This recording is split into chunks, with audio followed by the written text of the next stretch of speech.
3 काम करने से गर्भ तुरंत के तुरंत रुक जाते हैं। फ्रेंड्स, जब पीरियड आते हैं, पीरियड में ही महिलाएँ अगर अपना एक्स्ट्रा केयर करेंगी, तो उसमें उनको गर्भ रुकने का जो परसेंटेज होता है वो काफ़ी बढ़ जाते हैं, क्योंकि पीरियड जब आते हैं उसमें ही आपके अंडे बनने की भी प्रक्रिया शुरू हो जाती है। तो पीरियड के टाइम पे आपको ये 3 काम बिल्कुल भी ज़रूरी से ज़रूरी करना चाहिए। आपसे मेरी एक ही रिक्वेस्ट है कि चैनल पे नए होंगे तो चैनल को ज़रूर सब्सक्राइब कीजिएगा। सबसे पहले बात करते हैं फ्रेंड्स कि पीरियड जब आते हैं, तो पीरियड में ही जो आपकी बॉडी है, उसमें तैयार होने लगती है, उसमें अंडे बनने लगते हैं। उसी दौरान आपकी बॉडी में एंडोमेट्रियम की दीवार भी बनने लगती है, अंडे भी बनने लगते हैं। तो उस दौरान कुछ गलतियाँ आपको नहीं करने चाहिए। सबसे पहला गलती फ्रेंड्स कि जब महिलाओं को पीरियड आ जाते हैं, तो महिलाएँ असहजता फ़ील करने लगती हैं। क्या होता है कि पीरियड के दौरान ब्लीडिंग होती है, और जब ब्लीडिंग होती है, तो उसमें महिलाओं को कुछ चीज़ें जो उनका अंडर आर्म्स होता है, उसमें खुजली वगैरह होने लगता है, या फिर कुछ चीज़ें ऐसी होती हैं, जिससे कि महिलाएँ बिल्कुल ही असहजता हो जाती हैं, असहज सा फ़ील करने लगती हैं। तो उस करती क्या है कि अपना जाती हैं और अपना अपना डाउचिंग करने लगती हैं। इसका मतलब है कि वो अपना अंदर से क्लीन अप करना शुरू कर देती हैं। मार्केट से कोई जेल वगैरह लेकर आती हैं, या फिर कोई साबुन है, शैम्पू है, किसी से भी वो उसको उस पार्ट को, उस एरिया को क्लीन करने लगती है, जो कि बिल्कुल गलत है। ये काम आपको नहीं करने चाहिए। आपको जब ये आप डॉचिंग करते हो, तो उसमें क्या होता है कि जो आपके अंदर जो अच्छी बैक्टीरिया होती हैं, वो नष्ट हो जाती हैं, और जो आपके अंदर जो अच्छी बैक्टीरिया है वो तो नष्ट हो जाती है, लेकिन जो बैड बैक्टीरिया होती हैं वो उत्पन्न होने लगती हैं। और कभी-कभी तो ये भी देखा, टिश्यू पेपर से भी उसको पूरा अंदर से अपने बॉडी को क्लीन करते हैं, यानी कि अपने प्राइवेट पार्ट को पूरा अंदर से क्लीन करते हैं। और आप जो साबुन, शैम्पू का इस्तेमाल करते हो, उसको भी लगा के पूरा अंदर से क्लीन जो है कितने लोग करते हैं। तो ऐसा काम बिल्कुल भी आपको नहीं करने चाहिए। जब पीरियड आते हैं, तो पीरियड में महिलाएँ असहज हो जाती हैं, ऐसी बात नहीं है, ये नॉर्मल बात होती है। तो आपको करने कुछ नहीं है, आपका जो डिस्चार्ज होता है ना, उसी से आपके प्राइवेट पार्ट की क्लीनिंग ऑटोमेटिक होती रहती है। आपको इसमें कुछ नहीं करने होते हैं, ऑटोमेटिक आपके प्राइवेट पार्ट की क्लीनिंग, डीप क्लीनिंग होती है। ये नेचुरली होता है, इसमें आपको कुछ नहीं करने होते हैं। अगर आपको कुछ करना है, तो आपकी केवल क्लीन पानी से, साफ पानी से अपने प्राइवेट पार्ट को क्लीन करो। ना तो कोई जेल का इस्तेमाल करो, ना तो साबुन का, ना तो शैम्पू का, क्योंकि साबुन, शैम्पू लगाने से ही आपके निचले अंगों में इन्फेक्शन वगैरह हो जाते हैं, और जब इन्फेक्शन हो जाते हैं, कभी-कभी यूटीआई हो जाता है, कभी-कभी अन्य भी इन्फेक्शन हो जाते हैं। तो जब इन्फेक्शन हो जाते हैं, तो इन्फेक्शन होने की वजह से आपको अन्य समस्याएँ होने लगती हैं, जैसे कि इन्फेक्शन में यूटीआई होने लगता है, और भी समस्याएँ होने लगती हैं। ये इन्फेक्शन आपके जो है बच्चेदानी तक पहुँच जाता है, और आपको प्रेग्नेंट नहीं होने देता है। इस इन्फेक्शन की वजह से आपको सूजन की भी समस्या हो जाती है। तो आप ये कोशिश करें कि अपने हाइजीन को मेंटेन करें। आपको किसी भी जो जेल वगैरह आते हैं आजकल मार्केट में, उसका इस्तेमाल नहीं करना चाहिए। ये बिल्कुल खतरनाक होता है, और जब आप इसका इस्तेमाल करते हो, तो आपको कहीं तो होती ही है।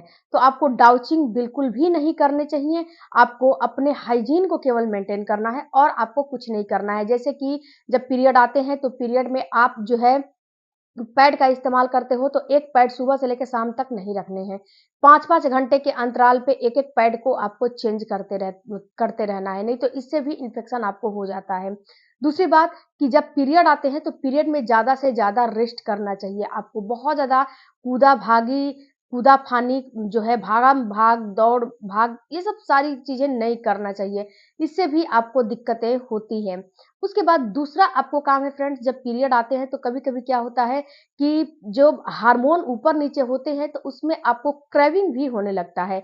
तो क्रेविंग के नाम पे महिलाएँ क्या करती हैं, बाहर से कोई भी चीज़, जैसे कि फुल्की है, चाट है, समोसे हैं, कोई भी अनहाइजीनिक तरीके से कोई भी चीज़ मँगा के खाने लगती हैं, जो कि आपके हार्मोन को बिल्कुल ही डिस्टर्ब कर देता है। जब आपका हार्मोन डिस्टर्ब हो जाता है, तो आपकी समस्याएँ और भी बढ़ जाती है।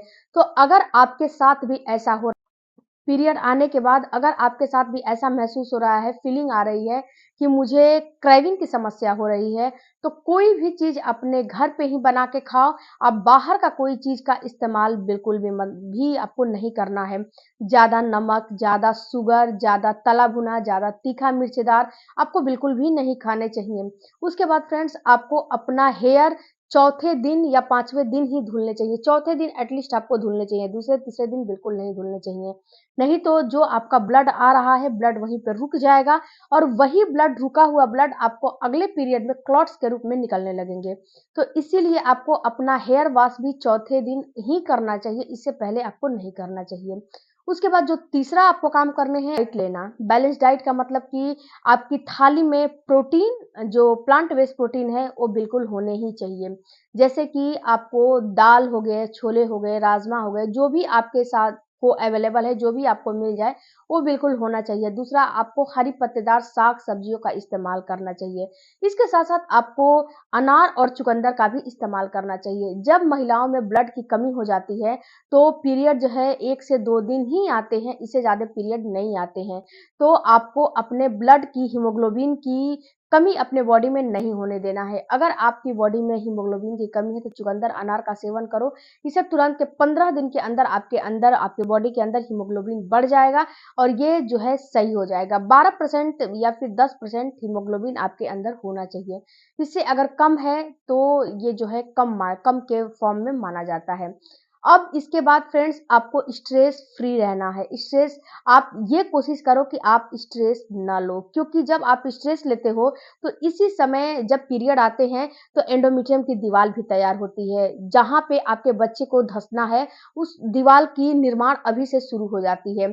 और जब पीरियड आते हैं तो आपको पता होगा कि आपके अंडे की भी जो है निर्माण अभी से शुरू हो जाता है। छोटा-छोटा जो फॉलिकल होता है ना, वो फॉलिकल अब धीरे-धीरे बड़ा होने लगता है और जो फॉलिकल बड़ा हो जाता है, वही रप्चर होके अंडे के फॉर्म में बाहर निकलता है। तो आप स्ट्रेस लोगे, आपका खान-पान सही नहीं रहेगा, आप जो है अनहाइजीनिक तरीके से हर काम करोगे, तो जो फॉलिकल जो बड़ा हो रहा है फॉलिकल, उसको प्रोटीन नहीं मिलेगा, उसको बैलेंस डाइट नहीं मिलेगा, उसको हर चीज़ नहीं मिलेगा, तो फॉलिकल बड़ा नहीं होगा। आपका यहीं पे हार्मोन डिस्टर्ब हो जाएगा, आपको पीसीओडी, पीसीओएस की समस्या हो जाएगी या फिर आपको अन्य डिजीज हो जाएँगे, जिससे कि आपका जो फॉलिकल है वो बड़ा नहीं होगा और जब बड़ा नहीं होगा तो रप्चर भी नहीं होगा, यानी कि अंडा फूटेगा भी नहीं और जो एंडोमेट्रियम की दीवार बन रही है उसकी थिकनेस भी अच्छी नहीं होगी, जिससे कि जब आपका अंडा फूटेगा और जब वो फर्टिलाइज होकर भ्रूण के रूप में निर्माण हो जाएगा और आपके एंडोमेट्रियम की दीवार में तैयार होके जाएगा वहाँ पे धँसने के लिए, तो उसकी थिकनेस अच्छी नहीं रहेगी, तो वहाँ पे वो 9 मंथ तक स्टे नहीं करेगा, आपका मिसकैरेज हो जाएगा।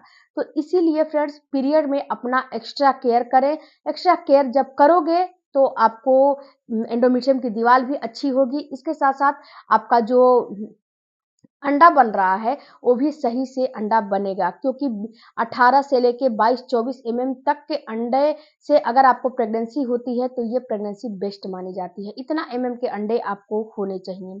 आई होप फ्रेंड्स कि ये छोटा-सा वीडियो आपको अच्छा लगा, तो चैनल को सब्सक्राइब कीजिएगा। मिलती हूँ अगले वीडियो में, तब तक थैंक